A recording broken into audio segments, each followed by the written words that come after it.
Hello everyone, welcome back to my channel success education point with Sapna. इस video में आज हम देखेंगे बीएड फर्स्ट ईयर का सब्जेक्ट है चाइल्डहुड एंड ग्रोइंग अप, जिसे हम हिंदी में कहते हैं बाल्यावस्था एवं विकास प्रक्रिया। इस सब्जेक्ट के आज हम नोट्स देखने वाले हैं।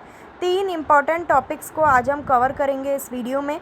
आपके एग्ज़ाम के लिए काफ़ी इम्पॉर्टेंट है ये टॉपिक, और ये क्वेश्चन हमेशा एग्ज़ाम में पूछा ही जाता है क्योंकि बहुत ही बेसिक सा क्वेश्चन है मनोविज्ञान का, जिसमें मनोविज्ञान का अर्थ मीनिंग आपसे पूछा जाता है, साइकोलॉजी का, मनोविज्ञान की परिभाषा, डेफिनेशन, मनोविज्ञान की जो अवस्थाएं बताई गई हैं। काफ़ी इम्पॉर्टेंट है ये तीनों टॉपिक, तो आप पूरी वीडियो को अच्छे से देखिएगा, वीडियो को स्किप मत कीजिएगा, तभी आपको अच्छे से पूरी डिटेल समझ में आ सकेगी और आप एग्ज़ाम में अच्छे से लिख के आ सकेंगे, क्योंकि बेसिक क्वेश्चन है, हमेशा एग्ज़ाम में पूछा जाता है। तो चलिए शुरू करते हैं इस वीडियो को। वीडियो को लाइक करें, शेयर करें। अगर आप चैनल पे पहली बार देख रहे हैं मेरी वीडियो को तो प्लीज़ सब्सक्राइब कर दीजिए और साथ ही में बेल आइकन को प्रेस करना, जिससे नेक्स्ट वीडियो की नोटिफिकेशन आप तक तुरंत पहुंच जाएगी। सबसे पहले हम देखते हैं मनोविज्ञान का अर्थ, मीनिंग देखते हैं हम। देखिए, जो मनोविज्ञान शब्द है वो अंग्रेजी के शब्द साइकोलॉजी का हिंदी रूपांतर है। आप सभी को पता है मनोविज्ञान को हम इंग्लिश में क्या कहते हैं, साइकोलॉजी।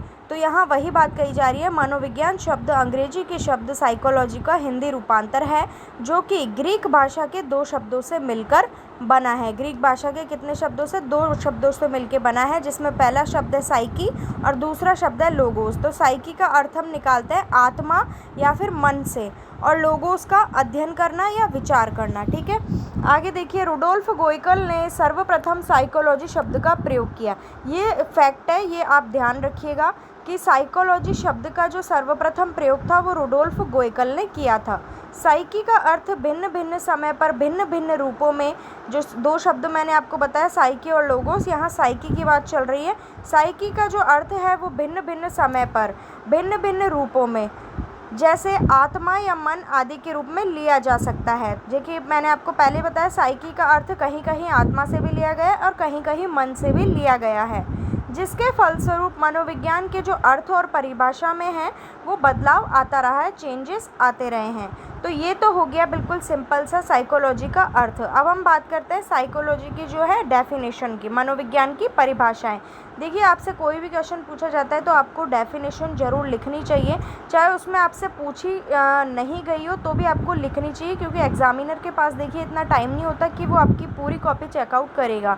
तो आपको डेफिनेशन तो लिखनी ही चाहिए, क्योंकि अर्थ, डेफिनेशन, ऐसी चीज़ों पे एग्जामिनर का ध्यान जो है ज़रूर जाता है।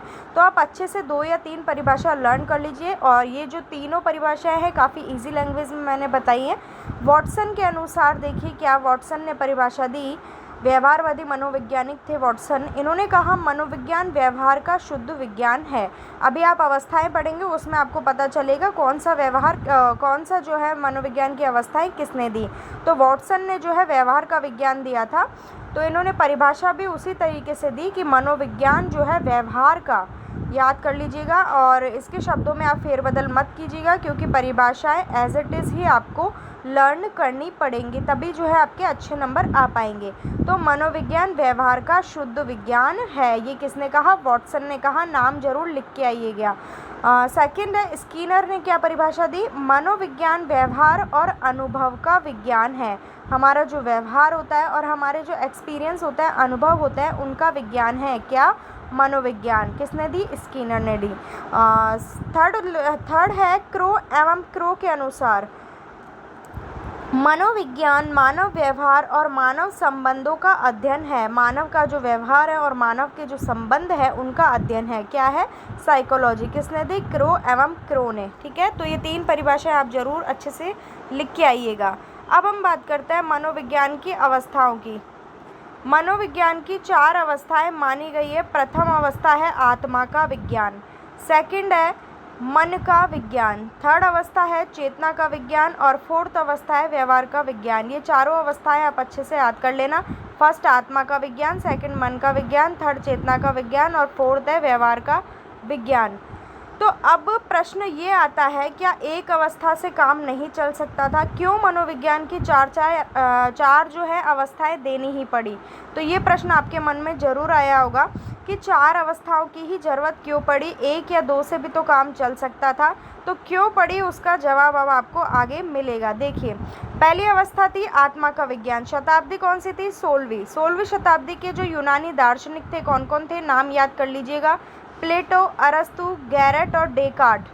कौन कौन थे 16वीं शताब्दी में यूनानी दार्शनिक थे? प्लेटो, अरस्तु, डेकार्ट और गैरेट। ठीक है, डेकार्ट ने इसे आत्मा का अध्ययन करने वाला विज्ञान माना है। इन चारों ने मनोविज्ञान को क्या माना कि मनोविज्ञान आत्मा का अध्ययन करने वाला विज्ञान है, अर्थात मनोविज्ञान आत्मा का विज्ञान है।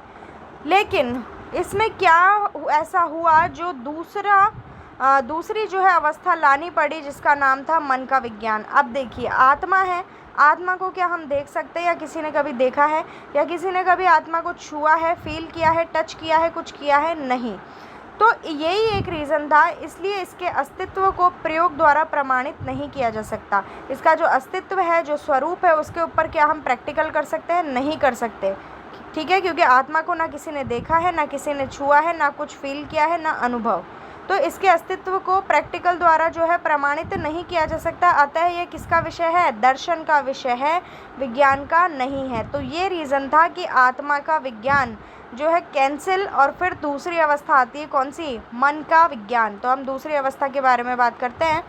मन का विज्ञान पोम्पोनोजी के द्वारा दिया गया था। मन का विज्ञान किसके द्वारा दिया गया था? पोम्पोनोजी के द्वारा। कौन सी शताब्दी में? 17वीं शताब्दी में। देखिए, शताब्दियाँ आप याद रखिएगा। 17वीं शताब्दी में साइका का अर्थ मन से लगाया गया। पहले भी मैंने आपको बताया था कि भिन्न भिन्न जो रूप है, भिन्न भिन्न जो परिस्थितियाँ हैं, उनमें साइका का अर्थ कभी आत्मा से और कभी मन से लगाया गया। तो यहाँ वही बात है कि 17वीं शताब्दी में साइका का अर्थ किससे लगाया गया? मन से लगाया गया, और फलस्वरूप मनोविज्ञान को क्या कहा गया? मन का अध्ययन करने वाला विषय या विज्ञान कहा जाने लगा। लेकिन इसमें भी प्रश्न चिन्ह उठे। कुछ समय पश्चात उसके अस्तित्व या स्वरूप के बारे में किसकी तरह? आत्मा की तरह ही क्या उठे? प्रश्न चिन्ह लगने लगे, और फिर नई परिभाषा की, अर्थात नई अवस्था की खोज प्रारंभ की जाने लगी। फिर आई हमारी तीसरी अवस्था, चेतना का विज्ञान। तो 18वीं शताब्दी के अंत में, देखिए, पहली आई थी 16वीं शताब्दी में जो कि आत्मा का विज्ञान थी, दूसरी आई 17वीं शताब्दी में, और तीसरी अब आ रही है ये 18वीं शताब्दी में। 18वीं शताब्दी के अंत में विद्वानों ने मनोविज्ञान को क्या कहा? चेतना का विज्ञान कहा। 1892 में विलियम जेम्स जो थे, उन्होंने क्या कहा? मनोविज्ञान की सर्वोत्तम परिभाषा यह हो सकती है कि यह चेतना की विभिन्न अवस्थाओं का वर्णन और व्याख्या करता है। किसने कहा? विलियम जेम्स ने। कब कहा? 1892 में।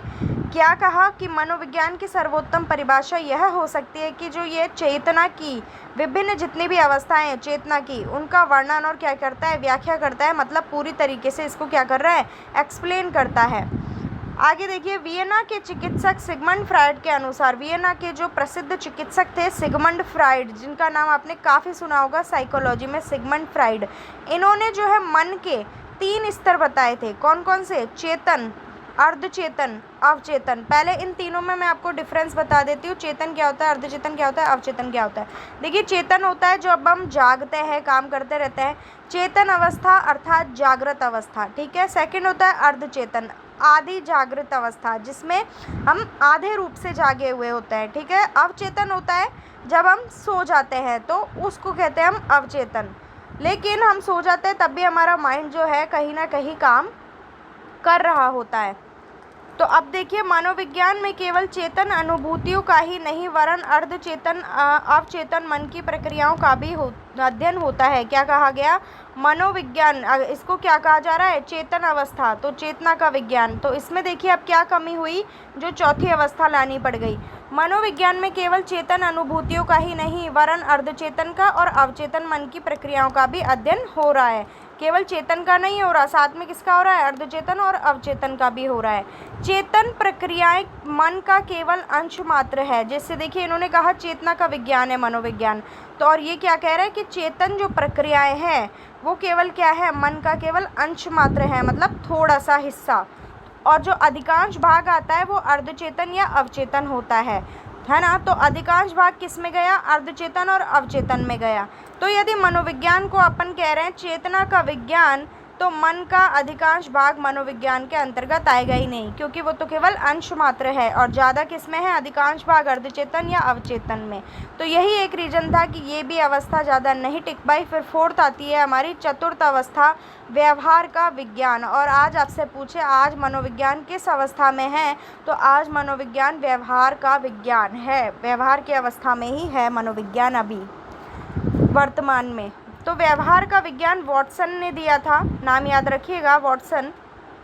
1908 में मैकडूगल जो थे, इन्होंने अपनी पुस्तक थी, इनकी कौन सी पुस्तक का नाम क्या था, इंट्रोडक्शन टू सोशल साइकोलॉजी।